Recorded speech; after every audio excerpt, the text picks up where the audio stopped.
floors. And the first floor is four tier of cages, can hold 50,000 birds. Second floor, same, also 50,000 birds. So 4 tier and 4 tier, total 8 tiers now in one house. And the house's dimension should be 100 meters long, 50 meters wide, and 8 meters high on the roof. See the cages, the customer coming to see. The house is not finished, still in installation.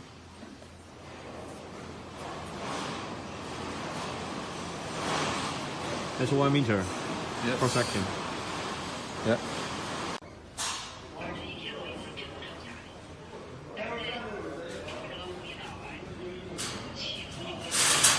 Loic, how about the cage quality?